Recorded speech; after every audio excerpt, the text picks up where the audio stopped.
Students, आज का जो हमारा टॉपिक है वो है बैंड थ्योरी इन सॉलिड्स, ठोसों का ऊर्जा बैंड सिद्धांत। BSc part third, paper third के यूनिट सेकंड से हमने ये टॉपिक लिया है। सबसे पहले हम बात करेंगे energy band gap and conduction band and चालन बैंड के बारे में जानेंगे, ये क्या होते हैं। पीछे की कक्षाओं में भी हम पढ़ते हुए आए हैं, ये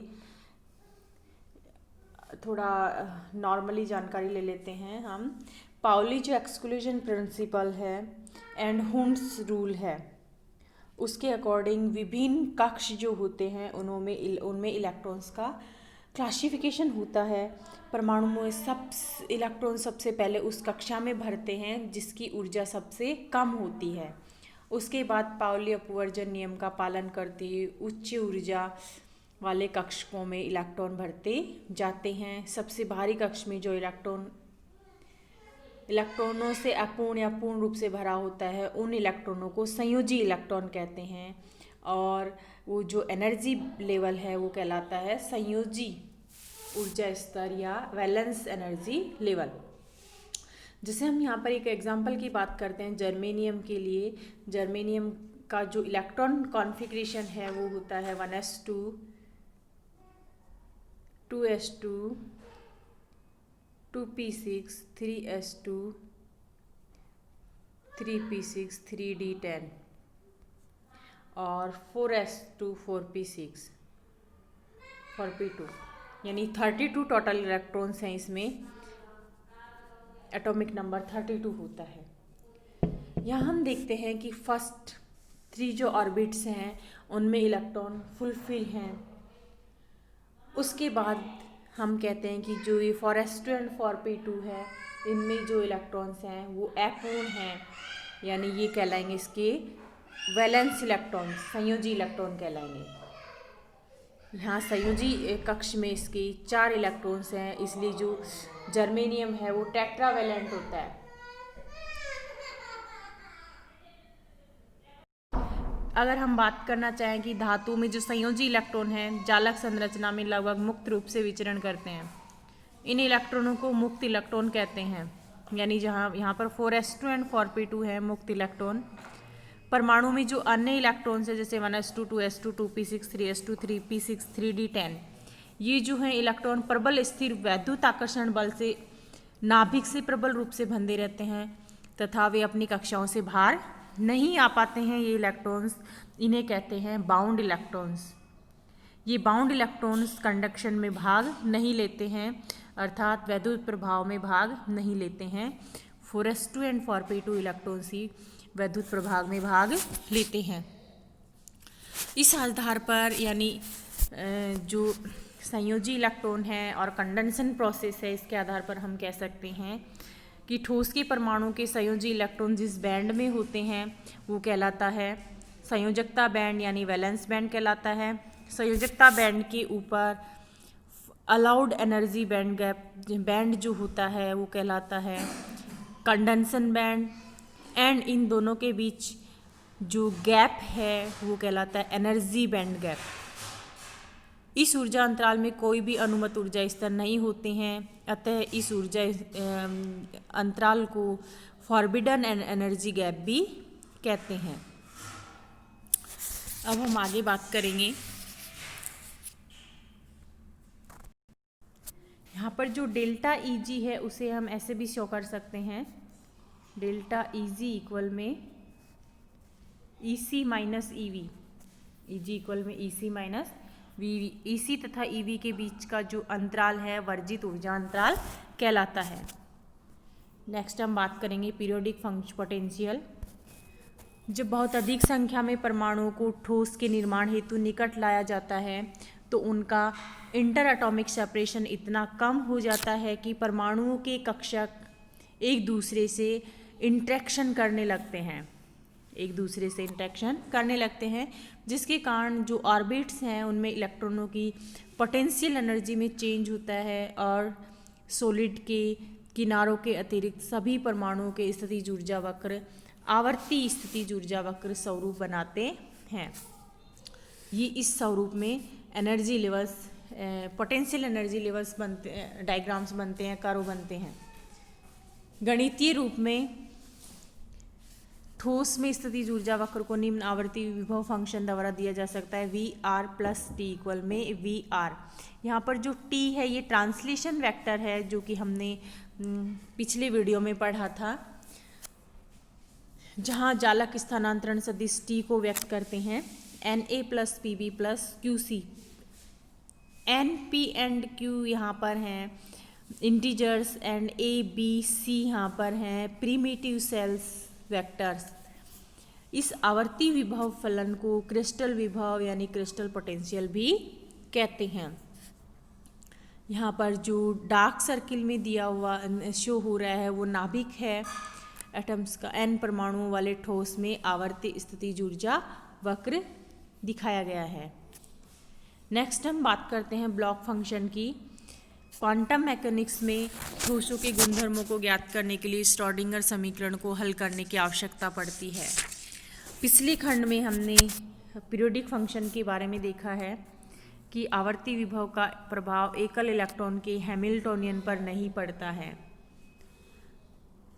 चूँकि हम जानते हैं कि आवर्ती विभव का एकल इलेक्ट्रॉन के आइगन फंक्शन साइन पर क्या प्रभाव पड़ता है, ये जानना जरूरी नहीं है। इसके लिए सर्वप्रथम ब्लॉक ने एक थ्योरम दी थी। ब्लॉक के अनुसार किसी ब्रेवे जालक के सभी जालक स्थानांतरण सदिशों के लिए क्रिस्टल विभव function V r plus T equal V r को सेटिस्फाई करने वाले एकल इलेक्ट्रॉन के आइगन फंक्शंस को एक प्लेन वेव तथा ब्रेवे लैटिस के आवर्तिता फलन के गुणनफल के रूप में व्यक्त किया जा सकता है। यहाँ पर साइन के आर इक्वल यू के आर और इरेस्टो की पावर आयोटा के डॉट आर ये प्लेन वेव की इक्वेशन है साइन के रूप में। यहाँ पर के जो पादांशर है वह तरंग सदिश को व्यक्त करता है, यू के आर तरंग सदिश के पर निर्भर करता है, तथा यहाँ फंक्शन जो होगा यू के आर प्लस टी इक्वल में यू के आर ब्लॉक फंक्शन है। अब हमारा जो टॉपिक होगा वो होगा number of states in A band. Number of states in A band find करना है हमें कि किसी बैंड में जो संभावित अवस्थाओं की संख्या ज्ञात करने के लिए n जालक बिंदुओं वाले एक विमीय क्रिस्टल पर विचार करते हैं। यदि जालक बिंदु के मध्य दूरी a है तो क्रिस्टल की लंबाई L इक्वल एन ए। यहाँ पर जालक बिंदु के मध्य दूरी है। चूँकि दे ब्रॉगली तरंग के लिए प्रगामी तरंग प्रोग्रेसिव वेव की कल्पना हम करते हैं, इसलिए ठोस की सीमा पर आवर्ती परिसीमा प्रतिबंध पीरियोडिक बाउंड्री कंडीशंस का उपयोग किया जा सकता है, जहाँ पर हम x जो है वो प्लस माइनस a लेकर चलेंगे। यानी यहाँ हम बात करेंगे उसके लिए कि हमारे पास जो फंक्शन है पोटेंशियल है वो है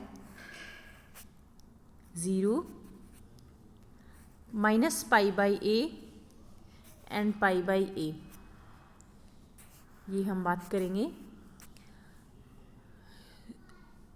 फर्स्ट ब्रिलियन जॉन के लिए हम इसे ऐसा लेके चलेंगे जहाँ पर 0 माइनस पाई बाई ए और plus pi by A.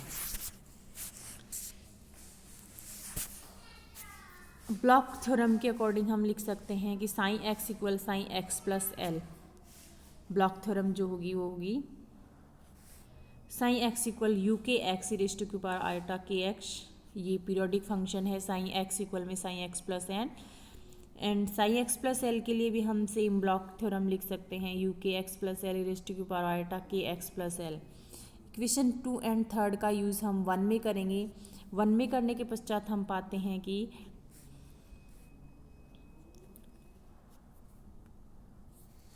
You K X raise to की पावर आयोटा के एक्स और X plus L U K X plus L raise to की power iota K X plus L. ये यहाँ पर you K x जो है वो periodic function होता है। अगर हम इन दोनों पक्षों को कंपेयर करें तो यू के एक्स इक्वल में क्या होगा U K X plus L, and E raise to की power iota K X equal में होगा ई रेज़ टू की power iota K X plus L. यहाँ हम देख रहे हैं ई रेज टू की power iota K X equal E raise to की power iota K X plus L. अर्थात जैसे हम इसको सॉल्व करेंगे, कंपेयर करेंगे, तो ये होगा ई रेज टू की power iota K X equal E raise to की power iota K X E raise to की power iota K L.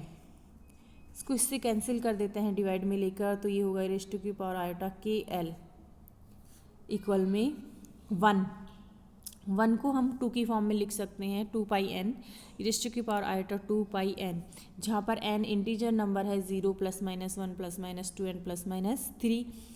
Compare करने के पश्चात के इक्वल हम यहाँ से लिख सकते हैं 2 पाई एन बाई एल और एन इक्वल में के एल अपॉन 2 पाई। डी के अंतराल में जो पॉसिबिलिटीज़ होगी स्टेट्स नंबर की, वो होगी डी एन इक्वल में एल अपॉन 2 पाई डी के। हम यहाँ पर फर्स्ट ब्रिलियन जॉन में संभावित अवस्थाओं की संख्या पता करना चाहते हैं। उसके लिए हम लिमिट्स यूज़ करेंगे -π/2 +π/a, यानी इस डायग्राम का यूज़ करते हैं हम यहाँ पर, ये 0 -π/a एंड +π/a यूज करते हुए हम पाते हैं कि L अपॉन 2π/a जैसे इंटीग्रेट करेंगे, इसे सॉल्व करेंगे तो n इक्वल में कैपिटल N जो हम लेके चले थे। यहाँ प्रथम जोन में संभावित अवस्थाओं की संख्या n एकक कोष्टिकाओं की संख्या n के बराबर होती है। पाउली एक्सक्लूजन प्रिंसिपल के अनुसार प्रत्येक अवस्था में अधिकतम 2 इलेक्ट्रॉन हो सकते हैं। अतः फुल फ्लिड यानी कंप्लीटली फिल्ड बैंड में अधिकतम इलेक्ट्रॉनों की संख्या 2n के बराबर होती है। आगे हमारा एक एग्जाम्पल है, सोडियम के 1 किलोग्राम द्रव्यमान के लिए प्रत्येक ऊर्जा बैंड में मुक्त इलेक्ट्रॉनों की अवस्थाओं की गणना कीजिए। Calculate the number of states for free electrons in each band for 1 kilogram mass of sodium. चूँकि सोडियम के लिए हम बात करते हैं, क्योंकि सोडियम का जो प्रतीक होता है Na होता है, इसे जब हम लिखते हैं तो ऐसे लिखते हैं 11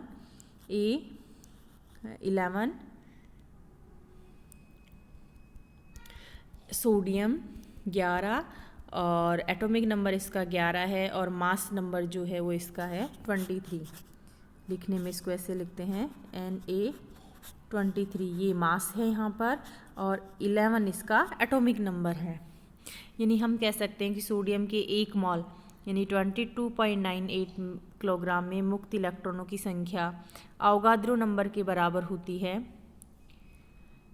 6.02 इंटू 10⁻26। 1 किलोग्राम सोडियम के प्रत्येक बैंड में अवस्थाओं की संख्या 2n होगी, यानी n जो है वो है 6.02 इंटू 10⁻26 अपॉन में 22.9898। जब हम इसे सॉल्व करते हैं तो हम पाते हैं कि ये जो नंबर आता है ये हमारा आता है 5.24 इंटू 10⁻25। नंबर जो आएगा वो यूनिट लेस होगा, यानी सोडियम के 1 किलोग्राम द्रव्यमान में के प्रत्येक ऊर्जा बैंड में मुक्त इलेक्ट्रॉनों की जो स्टेट्स है वो हमें प्राप्त होती है 5.24 इंटू 10⁻25।